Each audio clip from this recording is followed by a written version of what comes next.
미국의 정신분석가인 모건 스코트 팩이라고 하는 분은 인생은 왜 이렇게 복잡하고 문제가 많은가? 왜 살아갈수록 인생은 자꾸 꼬이는가? 그 이유는 사람들이 자기 인생에 대하여 정직하지 않기 때문이다. 이렇게 말했습니다. 그렇다면 정직한 인생의 모습은 뭘까? 그는 세 가지를 말하고 있습니다. 첫째는 세상살이가 쉽지 않다는 겁니다. 이걸 인정해야 된다는 거죠. 그런데 많은 사람들이 그렇게 생각하지를 않습니다. 인생살이는 쉬워야 된다. 행복은 당연한 것이라고 착각한다는 겁니다. 그러나 아닙니다. 정직한 인생의 모습은 뭐냐? 인생살이는 힘든 거고 행복은 결코 당연한 것이 아니다 하는 거죠. 두 번째, 그러나 내가 수고하고 노력하면 그만큼 나아지는 것이 인생입니다. 그러므로 힘들고 어려워도 할 수 있다고 그렇게 마음을 먹고 노력을 하면 그만큼 나아지는 겁니다. 그런데 많은 사람들이 그렇게 생각하지를 않고 현재의 어려운 상황에 직면하지 않고 회피하려고 하는 겁니다. 그리고 시간만 지나가면 저절로 되겠지 하는데 천만의 말씀, 그렇게 되는 법이 없다는 거죠. 세 번째, 계속해서 나에게 문제가 사라지지 않는다면 내 판단과 생각의 지도가 잘못된 거다. 그걸 인정하고 바꿔야 된다는 겁니다. 그런데 사람들이 자기 잘못을 인정을 하지 않는 거죠. 물론 잘못을 인정하고 바꾸는 것은 쉽지 않습니다만은, 그러나 그렇게 해야만 회복할 수 있고 성장할 수 있고 아름다운 모습으로 변해갈 수 있다. 그런 얘기입니다. 결국 자기 인생에 대하여 정직하지 못하기 때문에 거기서 벗어나지 못하고 계속 힘든 삶을 사람들은 살아가고 있다. 그런 말이죠. 전에 제가 어떤 모임에서 옆에 앉은 사업가와 얘기를 하다가 이런 질문을 하게 됐습니다. 사장님의 인생의 좌우명은 뭡니까? 그랬더니 그분이 망설임도 없이 이렇게 말하더라고요. 제 인생의 좌우명은 하나님 앞에 까불지 말자입니다. 제가 대답했습니다. 참 독특합니다. 그런데 마음에 탁 와닿는군요. 그런 인생의 좌우명을 가지게 된 계기가 있나요? 했더니만은 제가 하나님 앞에 똑똑한 척 했었습니다. 그러다가 무지 고생했죠. 하나님 무서운 줄 알고 그래서 하나님 앞에 까불지 말자고 정했습니다. 그러는 거예요. 그래서 제가 그런데 말이죠, 성경에도 사장님과 똑같은 인생의 좌우명을 가진 분이 있답니다. 그랬더니 누구예요? 그러는 거예요. 누구라고 생각하세요, 여러분?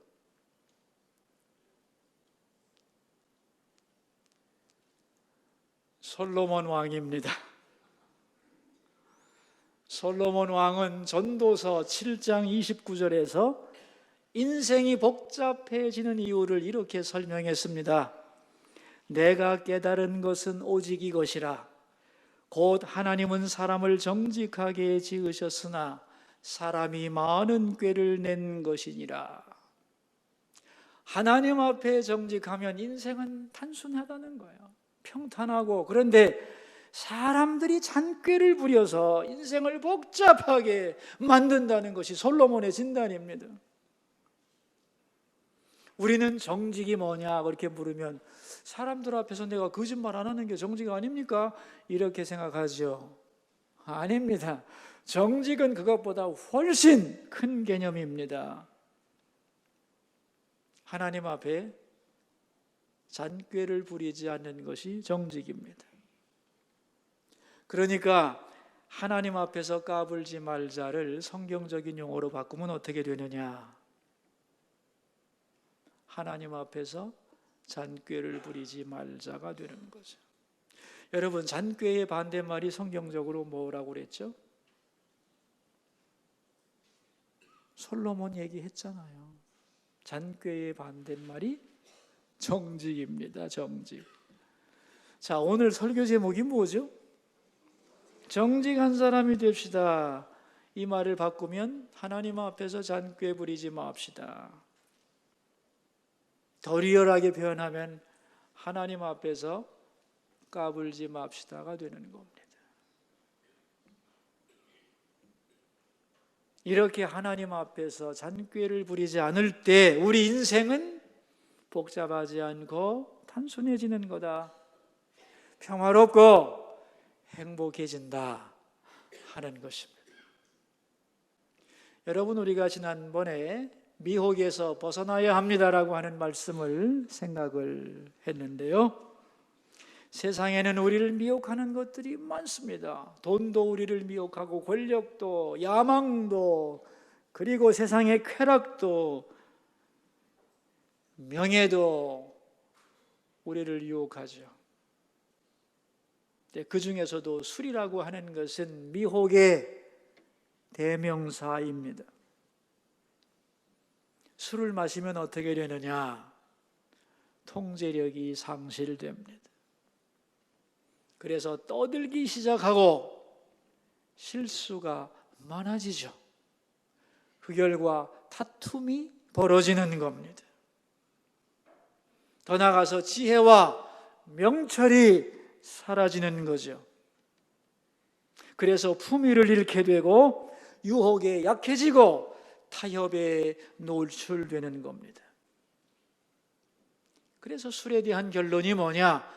이에 미혹된 자마다 지혜가 없느니라 그랬어요.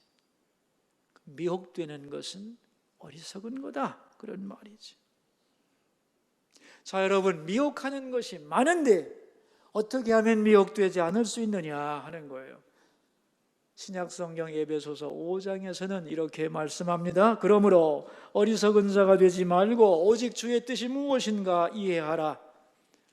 술 취하지 말라. 이는 방탕한 것이니 오직 성령으로 충만함을 받으라 그랬습니다. 다시 말하면 미혹되면 어리석어진다는 거예요. 그래서 주님의 뜻을 분별하지 못하게 되고 방탕으로 가면서 인생을 낭비한다는 겁니다. 그러므로 우리가 후회 없는 인생을 살려면 미혹에서 벗어나야 되는 거예요. 그런데 눈에 보이는 것만 보고 귀에 들리는 것만 들으면 온통 미혹하는 것 천지거든요. 그래서 미혹에서 벗어나려면 어떻게 해야 되느냐? 보이고 들리는 것보다 더 높은 하나님을 바라보고 하나님의 음성에 귀를 기울이게 될 때 미혹에서 벗어날 수 있다. 아멘. 그것이 지난번 잠언 강해의 내용이었습니다. 오늘은 정직함에 대한 말씀입니다.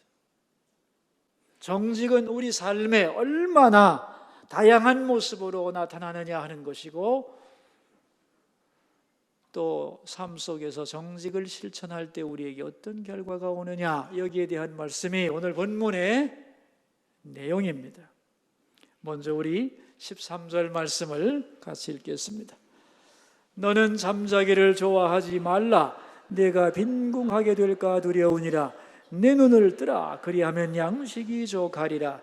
자, 이게 정직과 무슨 상관이 있느냐? 잠자기를 좋아하지 말래죠? 왜요? 잠자기를 너무 좋아하면 빈궁하게 되기 때문에, 가난해지기 때문에.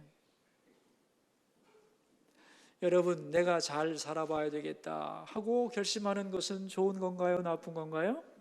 좋은 거예요. 그런데 잘 사는 것이 저절로 되지는 않아요. 대가를 지불해야 돼요. 그죠? 어떤 대가요? 부지런함이라는 대가를 지불해야 되는 거예요.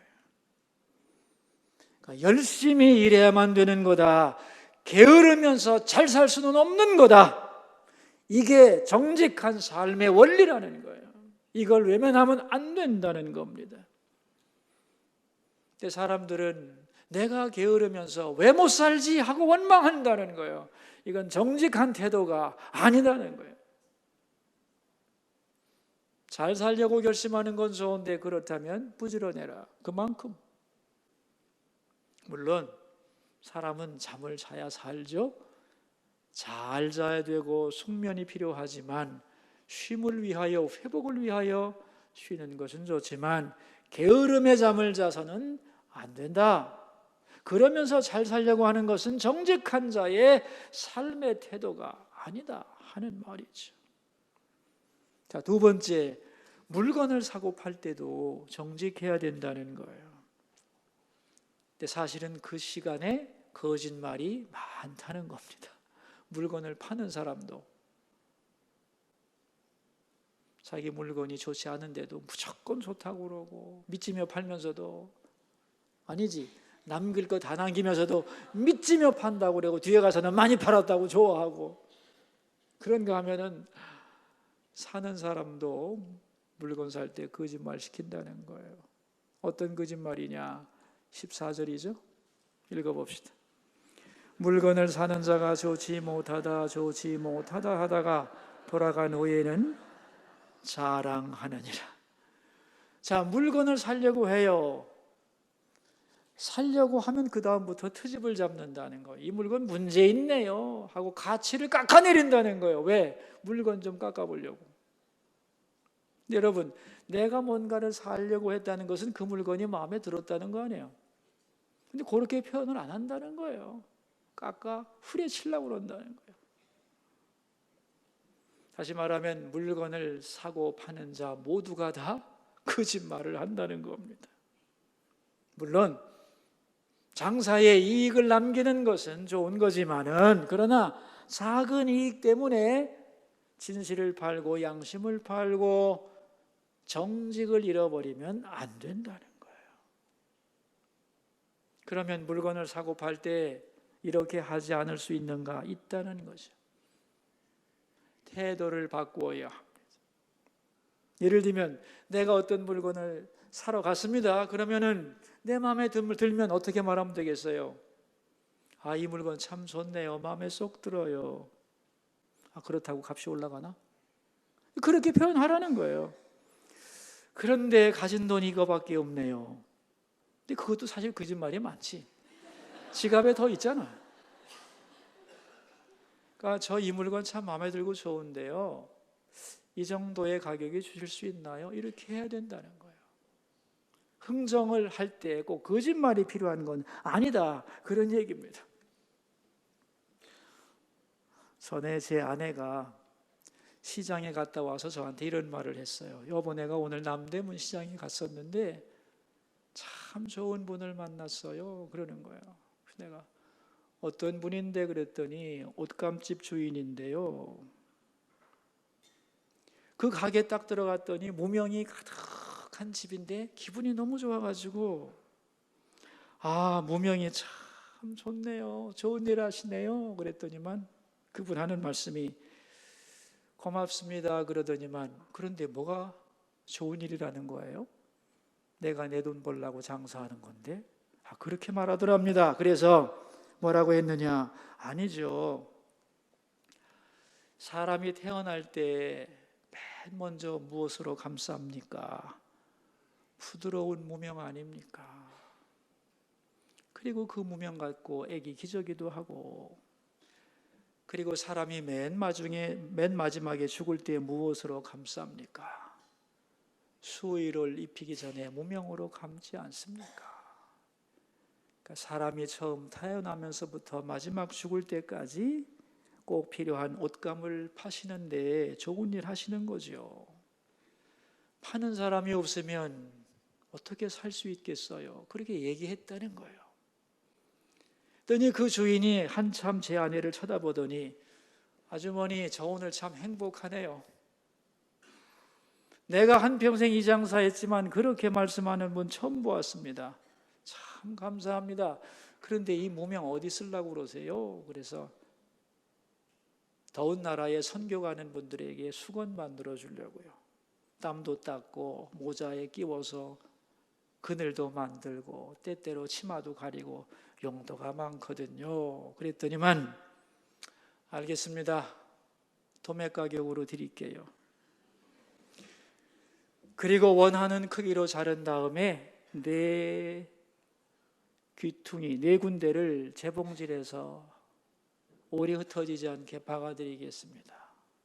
그러더니만 차를 가져오셨어요? 그래서 안 가지고 왔는데요. 그랬더니 제가 부담해서 택배로 보내드릴게요. 그랬다는 거예요. 그래서 저희 식구가 정말 고맙다고 그리고 나왔다는 겁니다. 그래서 제가 그랬습니다. 잘했다고. 물건 싸게 사요. 파는 사람 행복하게 해요. 얼마나 좋으냐고. 잘했다고 칭찬을 해준 적이 있습니다. 여러분, 물건도요, 사면서 행복해야 되고 팔아서 행복해야 되는 줄 믿습니다. 근데 대개는 서로의 마음을 핥히면서 사고 판다는 거예요.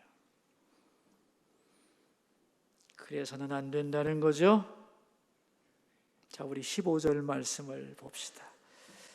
세상에 금도 있고 진주도 많거니와 지혜로운 입술이 더욱 귀한 법이니라. 우리는 금과 진주와 보석만 원하지만 그거 아무리 많아도 입이 흠해서 말만 하면 상처 준다면 소용없다는 거예요. 더 중요한 것이 입술이 보배다, 그런 얘기입니다. 그러니까 여러분의 입술에 지혜와 사랑이 풍성할 수 있기를 바랍니다. 16절 읽어볼까요? 타인을 위하여 보증선자의 옷을 취하라. 외인들을 위하여 보증선자는 그의 몸을 볼모 잡을지니라. 다른 사람을 위해 보증 서는 거 그때 생각해야 된다는 거예요. 보증을 필요로 하는 사람, 필요 이상의 욕심을 부려서는 안 되고, 보증을 서는 사람, 자기 능력을 과신해도 안 된다는 거예요. 각자가 다 정직해야 된다는 겁니다. 어쩔 수 없이 보증을 서야 한다면 분명한 담보물을 잡으라는 거야. 그게 책임 있는 행동이라는 겁니다. 17절을 읽어볼까요? 속이고 취한 음식물은 사람에게 맛이 좋은 듯하나 후에는 그의 입에 모래가 가득하게 되리라. 속이고 취한 음식. 자, 우리가 어떤 경우에는 욕심이 생겨서 남을 속일 수도 있고 빼앗을 수도 있고 노력하지 않고 얻기를 갈망할 때가 있죠. 그렇게 해서 얻어질 때는 너무너무 좋죠. 그런데 그 결과가 좋으냐? 너 모래 씹은 기분일 거다. 즉 실망하게 된다는 거예요. 왜? 정직한 게 아니잖아요. 정직한 길로 벌어들이는 것이 아니기 때문에 정직하신 하나님이 거기서 기쁨을 얻지 못하게 한다는 겁니다. 18절 말씀입니다. 경영은 의논함으로 성취하나니 지략을 베풀고 전쟁할지니라. 언제나 의논을 해야 합니다. 그러니까 머리를 맞대고 함께 생각을 하다 보면 더 큰 지혜가 생겨나고, 그래서 좋은 결론에 다다를 수 있다는 거예요. 심지어는 전쟁을 하기 전에도 깊이 생각한 후에 전쟁을 하라는 겁니다. 이 말을 왜 하냐면은 의논하지 않고 모략을 베풀지 않는 이유가 뭐냐면 급한 반응 때문에 그런 거거든요. 근데 왜 사람이 반응을 급하게 하느냐? 그 속에 피해의식이 들어있기 때문이죠. 다른 말로 말하면 자존심의 문제가 개입되는 거예요. 예를 들면 네가 나를 우습게 본다 이거지.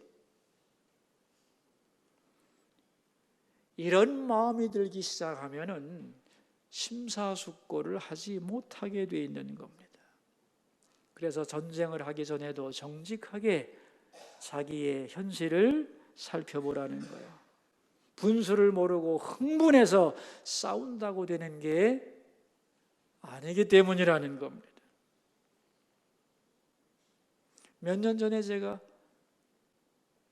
제 은퇴하신 은사께서 은퇴 기념 논문집을 발간을 했다고 좀 오라고 해서 제 글도 실려 있기 때문에 축하하러 갔는데, 후배 목사님이 그 은퇴하신 총장님을 보고 총장님 하고 뒤에서 불렀거든요.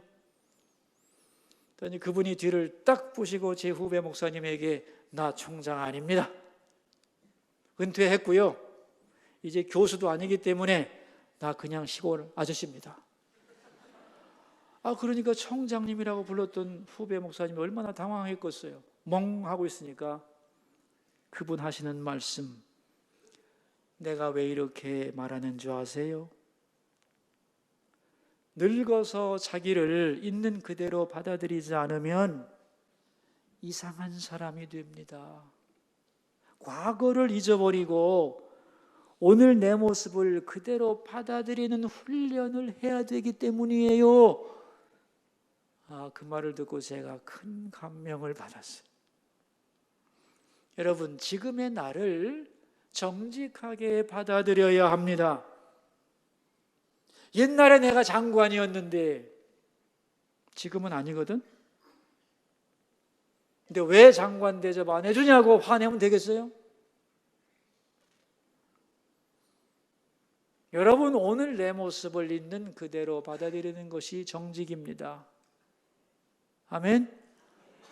이런 정직함이 없어서 자꾸 실망하고 고가워하고 어울리지 못하고 마음의 평화를 잃어버리는 거다, 그런 말이에요. 이게 다 정직의 문제입니다. 우리 20절과 21절 함께 읽겠습니다. 자기 아비 나오미를 저주하는 자는 그의 등불이 흑암 중에 꺼짐을 당하리라. 처음에 속히 잡은 산업은 마침내 복이 되지 아니하느니라. 이게 무슨 말이냐면은 부모의 유산을 빨리 얻고 싶어서 안달이 난 자식의 모습을 그려주고 있는 거예요. 아이고, 우리 부모님 돌아가시지도 않고 빨리 돈이나 주지. 이런 마음을 하나님이 어떻게 하신대요? 20절 끝에 등불이 흑암 중에 꺼짐을 당하리라 그랬어요. 심판하겠다는 거예요. 왜 부모가 돌아가시기 전에 그 유산과 물질을 탐내느냐 하면은 21절에 보면은 조급하기 때문에.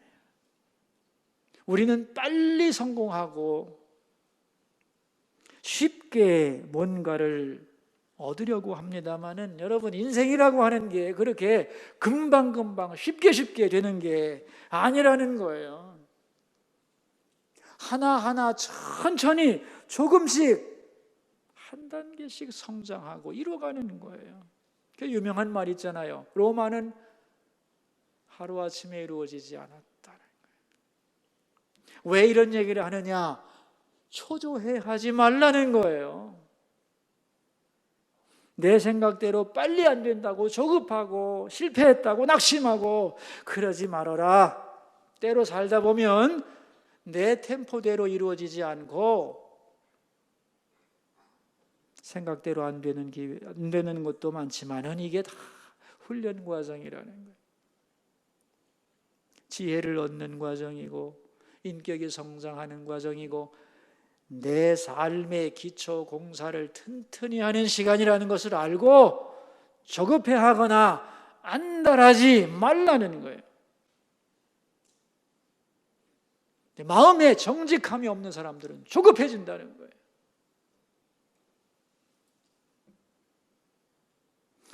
많은 분들이 결정을 빨리빨리 하는 것을 좋다고 생각하는데 여러분, 그것도 다가 아니에요.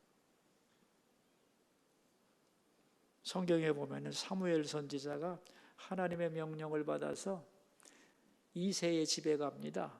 이새의 아들 중에 하나에게 기름을 부으라고 하셨거든요. 이새의 집에 갔더니 이새가 이제 큰아들부터 쭉 아들들을 소개하는데 첫 아들을 딱 보니 기골이 장대하고 인물이 준수해, 이거 왕제로구나 생각했는데 하나님이 아니라는 거예요. 둘째를 보니 둘째도 좋아, 이게 왕 제목인가 했더니 둘째도 아니래. 셋째 넷째 다 왕이 될 것 같다. 하나님은 다 아니라고 하는 거예요. 이상하다. 그래서 아버지에게 묻죠. 또 다른 아들이 있느냐? 막내가 들판에서 양을 치고 있습니다. 데리고 오라. 그래서 봤더니 그가 바로 하나님 마음에 합한 자라. 이런 얘기가 성경에 있죠? 이게 무슨 말이냐면요, 사무엘 같은 위대한 선지자도 사람의 겉모습에 미혹된다는 거예요. 멋지고 훌륭해 보인다는 거예요. 이럴 때 사람들은 덜렁 결정을 해버립니다. 그러나 그러지 말라는 거예요. 제가 볼 땐 좋은 것 같고 마음에 드는데 하나님 생각은 어떠신지요? 그런 자세를 가질 때에 하나님이 우리를 평탄하고 지혜로운 길로 인도하신다 하는 거예요. 우리는 그렇게 대단히 지혜롭지 못해요. 스스로 지혜로운 것처럼 착각하다가 자기 꾀에 잘 빠지는 겁니다. 정직하지 않기 때문에. 22절을 봅시다. 너는 악을 갚겠다 말하지 말고 여호와를 기다리라. 그가 너를 구원하시리라. 악의 문제에 대하여 저 사람 악하다 말이죠. 그래서 내가 분노하면서 반드시 네 버리장머리를 고쳐주겠다고 한다는 거예요. 그런데 그러지 마라. 누가 누구를 고치겠어? 내가 너의 못된 버릇을 고쳐주겠다고 하는 순간에 자기가 하나님 되는 거거든요. 자기의 한계를 벗어나는 거다, 그런 얘기입니다. 그러므로 하나님께 맡기라는 거예요. 그러면 하나님께서 때에 맞게 확실하게 갚아준다는 거예요. 그럴 때 우리의 삶을 주장하시고 우리의 인생은 아름다워진다, 그런 얘기입니다. 23절을 같이 봅시다. 한결같지 않은 저울 주는 여호와께서 미워하시는 것이요 속이는 저울은 좋지 못한 것이니라. 부당한 방법으로 이익을 얻으려고 하는 것, 사람들은 다 속일 수 있다는 거예요. 그런데 하나님은 그대로 내버려 두지 않습니다. 여러분, 구멍이 뚫린 전대를 한번 생각해 보세요. 내가 거기다가 아무리 좋은 것을 많이 모으기 위해서 눈에 불을 켜고 집어넣으면 뭐 하겠어요? 하나님이 뚫어 놓으면 소용없는 거지. 그러므로 정직한 길을 걸어가야 한다는 거예요. 그래서 하나님이 모아지게 할 때 모아지는 것이다. 아멘. 25절에 보시면 함부로 이 물건은 거룩하다 하여 서원하고 그 후에 살피면 그것이 그 사람에게 덫이 되느니라. 서원을 할 때도 신중하게 해라. 급한 마음으로 함부로 서원하면 나중에 그것이 올무가 되는 거다. 자기를 정직하게 살펴보고 잘 판단한 후에 신중하게 서원을 해라. 그리고 서원한 후에는 잘 지켜가라는 것입니다. 그러면서 어떻게 해야 우리가 참으로 정직할 수 있는가? 27절입니다. 같이 읽습니다. 사람의 영혼은 여호와의 등불이라 사람의 깊은 속을 살피시느니라. 이게 무슨 말이냐 하면은 하나님은 우리 영혼의 깊은 부분까지 환히 바라보고 계신다는 겁니다.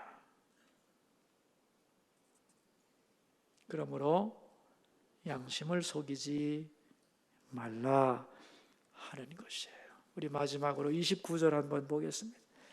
젊은 자의 영화는 그의 힘이요 늙은 자의 아름다움은 백발이니라. 자, 여러분, 젊은 자의 장점이 뭐죠?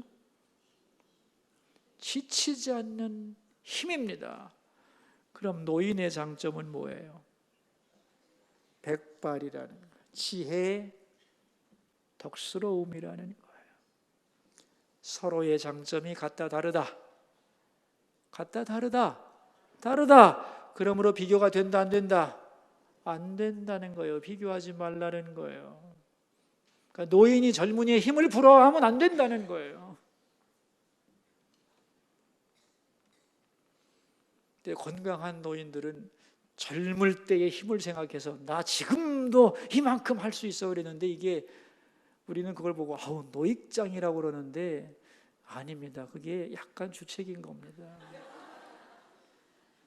제가 아는 분 중에요, 테니스를 잘 치는 어른이 계신데 정말 날린 분이거든요. 근데 나이가 들어지니까 힘이 떨어졌을 거 아니야. 근데 후배하고 게임을 했는데 늘 지던, 자기한테 지는 후배인데 자기를 이기는 거야. 그러니까 분해가지고 한 게임만 더 치자. 아우 아닙니다. 한 게임만 더 치자. 쳤어요. 또 졌거든. 한 게임만 더 하자.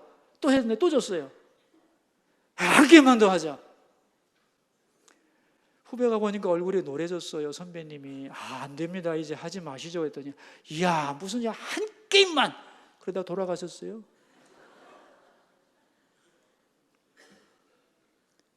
백발이 되었다는 것은 젊음을 부러워하라는 뜻이 아닙니다. 그 나이에 맞는 아름다움이 있는 것이다 하는 거예요. 자기의 장점과 한계를 아는 것이 정직함이라는 거예요.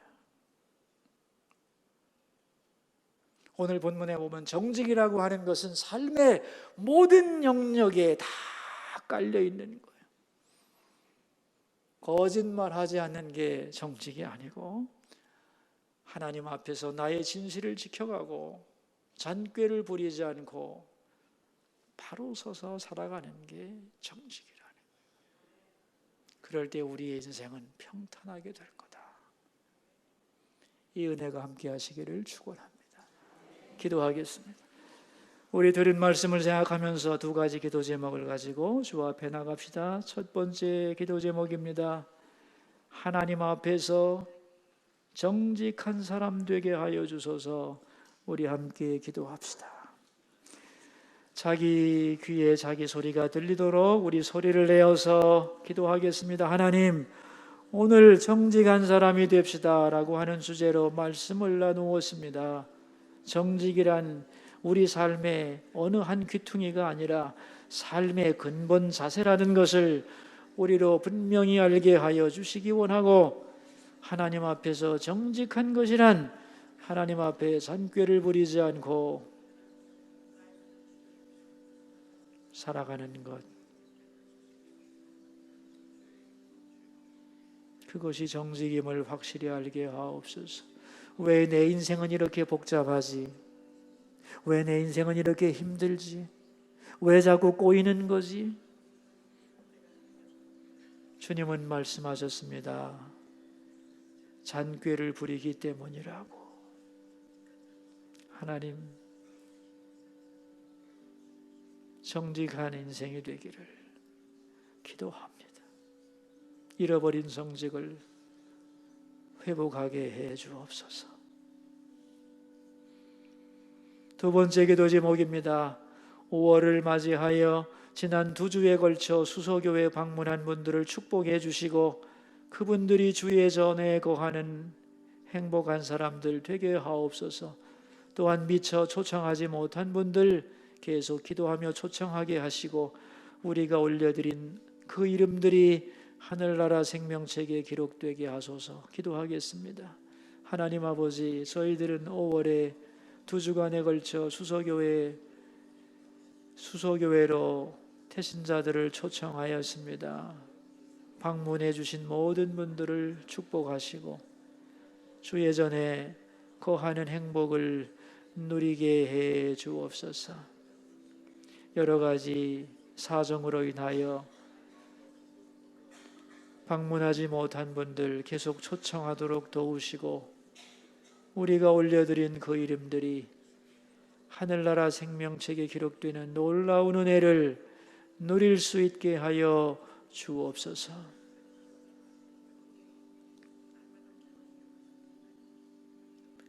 살아계신 하나님 아버지, 정직이란 인간 앞에서 거짓말하지 않는 것이라고만 생각합니다. 그러나 더 정확하게 말하면 하나님 앞에서 내 영혼이 잔꾀를 부리지 않는 것임을 알게 하옵소서. 또한 정직함이란 세상을 창조하시고 다스리시는 하나님 앞에서 내가 마땅히 가져야 할 내 자세를 유지하는 것임을 확실히 알게 하여 주옵소서. 그래서 우리 모두 하나님 앞에서 정직한 인생 되게 하여 주시고, 그 결과 복잡하고 꼬인 인생이 아니라 순탄하며 평안하고 행복한 인생이 되게 하여 주옵소서. 존귀하신 예수님의 이름으로 기도하옵나이다. 아멘.